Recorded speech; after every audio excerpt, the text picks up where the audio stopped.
मालवी के कमरे में। मालवी ने सिंपल येलो कलर का लहंगा पहना हुआ था।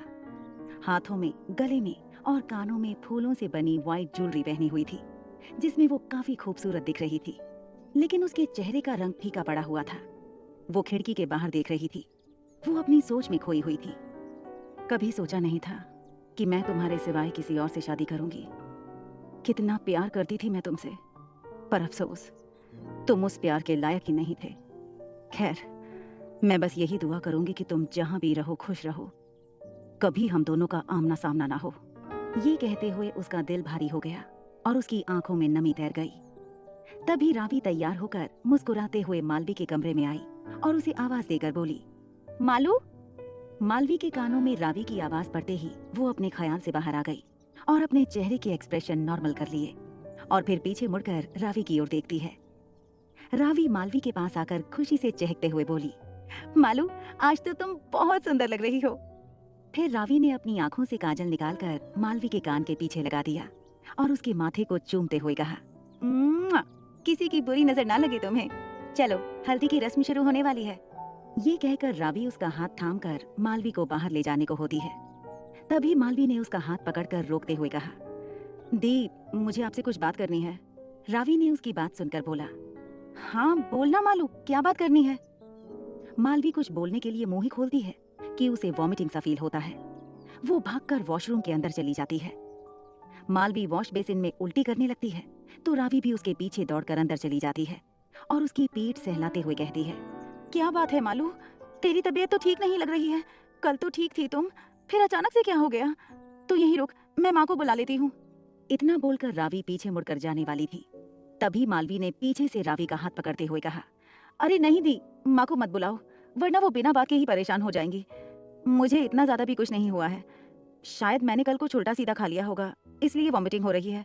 और वैसे भी अब मैं बेटर फील कर रही हूँ। उसकी बात सुन रावी ने पूछा, पक्का तुम ठीक हो ना मालू? मालवी गर्दन हिलाकर बोली, हाँ दी, मैं पक्का ठीक हूँ, चलो नीचे चलते हैं। मालवी के कहने पर रावी उसकी बात मानकर उसे नीचे हॉल में ले आती है। वहीं लिविंग हॉल में फर्श पर गोल राउंड में गुलाब की पंखुड़ियां बिछाई हुई थी और उसके बीच में कुर्सी रखी हुई थी। लेफ्ट साइड में पीतल की थाली में मेहंदी और राइट साइड में हल्दी थाल जो गुलाब की पंखुड़ियों से सजा हुआ था। मालवी के बैठने के बाद सभी मेहमान एक एक करके आने लगे और मालवी को हल्दी लगाना शुरू कर देते हैं। सभी ढोलक बजाकर रीति रिवाजों से नाच गाना करके हल्दी का लुत्फ उठा रहे थे।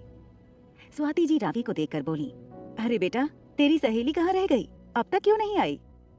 रावी स्वाति जी की बात सुनकर बोली, वो आती ही होगी माँ, आप टेंशन मत लो, तब तक मैं मेहमानों का खाने पीने का देखती हूँ। ऐसा बोलकर रावी वहां से चली जाती है। कुछ देर बाद एक सुंदर लड़की की आवाज आती है जो एंट्रेंस से अंदर कदम रखती है। सॉरी एवरीवन, मुझे आने में जरा देर हो गई। स्वाति जी वो आवाज सुनकर देखती हैं तो वहां पर एक जीन्स और जैकेट पहने एक लड़की खड़ी थी। स्वाति जी उसे देख हल्की सी मुस्कान के साथ बोली, ओशमी बेटा, कहाँ थी तुम? हम अभी रावी से तुम्हारे बारे में ही पूछ रहे थे। वहीं ओशमी को देखकर दादी जी का और सरला का मुंह बन गया था, क्योंकि उनको रावी से जुड़ा हुआ कोई भी व्यक्ति पसंद नहीं था। ओशमी रावत रावी की बचपन की दोस्त थी। कॉलेज से लेकर स्कूल तक एक साथ पढ़ाई की है दोनों ने। ओशमी रावी की तरह चुलबुली और नटखट है, पर बहुत ज्यादा मुंहफट थी और गुस्सैल भी। जो दिल में आए वो मुंह पर बोल देती है और उसे किसी से डर नहीं लगता सिवाय अपनी दोस्त को खाने से। वो आंटी, मैं जरूरी काम में फंस गई थी, इसलिए देरी हो गई आने में। ओशमी ने अंदर आकर स्वाति जी के पैर छूते हुए कहा, अरे लड़की, बेटियां पैर नहीं छूती हैं, गले मिलती हैं। और तुम भी हमारे लिए रावी और मालवी जैसी ही तो हो, आओ गले मिलो हमारे। ये कहकर स्वाति जी ओशमी को गले लगा लेती है। ओशमी स्वाति जी से अलग होकर बोली, आंटी, रावी कहाँ है? स्वाति जी यहाँ वहाँ देखकर ओशमी से बोली, यहीं कहीं होगी, मेहमानों का ध्यान रख रही होगी। तुम रुको, मैं उसको भेजती हूँ तुम्हारे पास। ओशमी हाँ में गर्दन हिला देती है। स्वाति जी भी रावी को देखने चली जाती हैं। ओशमी की नजरें यहाँ वहाँ घुमाकर रावी को ढूंढने की कोशिश में लगी हुई थी। तभी उसकी नजर बुआ और दादी पर जाती है, जो उसे तीखी नजरों से घूर घूर के देख रही थी। उन्हें देखकर ओशमी एक शैतानी मुस्कान के साथ बुआ और दादी की तरफ चल पड़ती है। उनके सामने खड़ी होकर कहती है, अरे दादी जी और बुआ, कैसी हो आप दोनों? बहुत दिनों बाद आप लोगों के दर्शन करने को मिले। तुम्हारी आंखों को पोलियो हो गया है क्या, जो तुम्हें दिखाई नहीं देता? तंदुरुस्त हट्टी कट्टी तुम्हारे सामने हूँ, दादी ने बेरुखी से जवाब दिया। ओशमी दादी की बात सुनकर बोली, दूसरों का खून चूस कर और लोगों को बेइज्जत करके आप हट्टी कट्टी और तंदुरुस्त तो रहेंगी ना दादी जी। उसकी बदतमीजी देखकर दादी को बहुत ज्यादा गुस्सा आता है। उनके कुछ कहने से पहले ही सरला बीच में बोलती है, ए बदतमीज लड़की, तुम्हें बड़ों से कैसे बात की जाती है ये मालूम नहीं है क्या?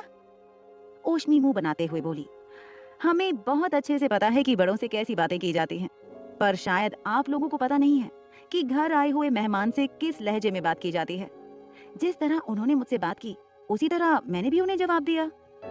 रावी मेहमानों को जूस दे रही थी, तभी उसकी नजर ओशमी पर जाती है तो हड़बड़ाते हुए वो उसके पास चली जाती है, क्योंकि उसे अच्छे से पता था कि ओशमी दादी और बुआ को जरा भी पसंद नहीं थी और वो भी उनको ऐसा कुछ जवाब देगी जो कि उन दोनों को बिल्कुल भी पसंद नहीं आएगा। इसलिए रावी जल्दी से उसके पास आकर उसका हाथ खींचकर जबरदस्ती मुस्कुराकर बोली, अरे ओशमी तू कब आई? मैं कब से तेरा इंतजार कर रही थी। यहाँ क्या कर रही है? चल मेरे साथ, मैं तुझे जूस देती हूँ। रावी उसका हाथ पकड़कर उसे ले जाने वाली थी, तभी सरला टोकते हुए बोली, हाँ ले जाओ इस बदतमीज लड़की को, और जरा तमीज भी सिखाना कि बड़ों से कैसे बात करते हैं। हाँ। ओशमी कुछ कहने ही वाली थी कि रावी उसका हाथ दबाकर उसे चुप रहने का इशारा करती है और गर्दन हिलाकर वहां से खींचते हुए ले जाती है। ओशमी झुंझलाहट से कहती है, रावी तूने क्यों मुझे जवाब देने से रोका? अच्छा मौका मिला था उनको अच्छे तरीके से जवाब देने का, और तुम मुझे यहाँ पर खींचते हुए लेकर आ गई, पागल लड़की। रावी ओशमी को दूसरी तरफ लाकर समझाते हुए बोली, मेरी माँ, तू यहाँ पर हल्दी का फंक्शन अटेंड करने आई है कि उनसे लड़ने आई है? ओशमी ने मुंह बनाकर कहा, ये बात तो तेरी दादी को और बुआ को समझना चाहिए ना कि घर आए मेहमान से कैसे बात करते हैं। मैंने उनसे अच्छे से बात की, लेकिन उन्होंने मुझे उल्टा जवाब दिया।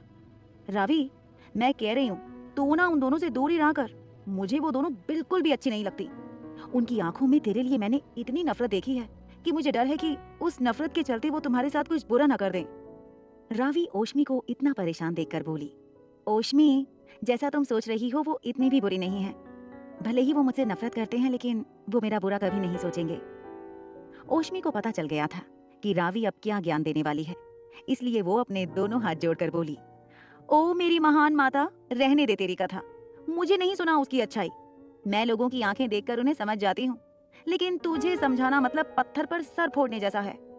रावी ओशमी की बात सुनकर बोली, अच्छा तो ये सब छोड़ो और ये बता कि तू इतनी लेट क्यों आई?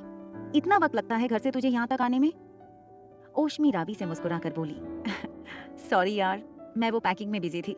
तुझे तो पता है ना मैं कल फॉरेन जा रही हूँ फैशन डिजाइनिंग का कोर्स करने, ताकि मैं यहाँ वापस लौटकर अपना करियर बना सकूं। रावी मुंह बनाकर बोली, चल कोई बात नहीं, चली जाना, लेकिन एक बात जरूर याद रखना, मेरी शादी में तू मुझे सामने चाहिए, वरना देख लेना मैं तुझसे कभी बात नहीं करूंगी और ना ही तुझे इस बात के लिए कभी माफ करूंगी। ओशमी रावी के गाल खींचते हुए बोली, अच्छा मेरी जान, तेरी शादी तक तो मेरा कोर्स भी पूरा हो जाएगा, और वैसे भी जूते छुपाने की रस्म तो मैं ही करने वाली हूँ। नेग में अच्छे खासे पैसे चार्ज करने वाली हूँ तेरे उस कंजूस पति से। रावी फिर मुंह बनाकर बोली, इतना भी कंजूस नहीं है मेरा पति, तू जितना बोलेगी ना उससे डबल देगा वो, लेकिन मेरी एक शर्त है, जूते छुपाने में मैं तेरी मदद करूंगी और हम दोनों पैसे आधे आधे बांट लेंगे। और फिर ये कहते हुए रावी ने ओशमी को आंख मार दी। ओशमी उसकी बात सुनकर हैरानी से आंखें बड़ी करते हुए बोली, मुझे नहीं मालूम था कि तुझ जैसी इतनी शांत लड़की के दिमाग में भी अपने ही पति को लूटने का खुराफाती प्लान बन रहा है। रावी मुस्कुराते हुए ओशमी से बोली, तेरी संगत का असर है। ओशमी भी उसकी बात पर मुस्कुराने लगी। तभी वहां पर स्वाति जी आ जाती हैं और दोनों को देखकर कहती हैं, बेटा तुम दोनों यहीं खड़े रहकर बातें करोगी, जाओ जाकर मालवी को हल्दी लगाओ। स्वाति जी के कहने पर ओशमी और रावी आगे जाते हैं और मालवी को हल्दी लगाते हुए उसके साथ तस्वीरें खिंचवाते हैं। ऐसे ही हल्दी की रस्म खत्म हो जाती है। रात को मालवी का कमरा। मालवी फ्रेश होकर अपने बेड पर लेट जाती है। तभी उसे फिर से बेचैनी होने लगती है और उसको उल्टी जैसा महसूस होता है। वो तुरंत जाकर बेसिन में उल्टी कर देती है। मालवी अपने पेट पर हाथ रखकर खुद से कहती है, कहीं मैं प्रेग्नेंट तो नहीं? उसे लगातार 3 दिन से वॉमिटिंग हो रही थी, जिससे उसका शक और मजबूत होने लगता है। अपने शक को दूर करने के लिए मालवी अपने कमरे में जाकर प्रेगनेंसी टेस्ट किट लेकर वॉशरूम में आती है, जो उसने चुपके से खरीदा था, और चेक करती है। प्रेगनेंसी किट देखकर उसकी आंखें हैरानी से चौड़ी हो जाती हैं। किट पर 2 रेड लाइन दिखाई दे रही थीं, जिससे साफ था कि मालवी प्रेग्नेंट है। ये देखते ही उसके माथे पर पसीने छूट जाते हैं। मालवी मुंह पर हाथ रखकर बोली, ओह गॉड, मैं अब क्या करूं? इतनी बड़ी गलती कैसे कर सकती हूँ? अगर घर में किसी को पता चला तो क्या सोचेंगे वो सब मेरे बारे में? मैंने तो उनकी इज्जत मिट्टी में मिला दी।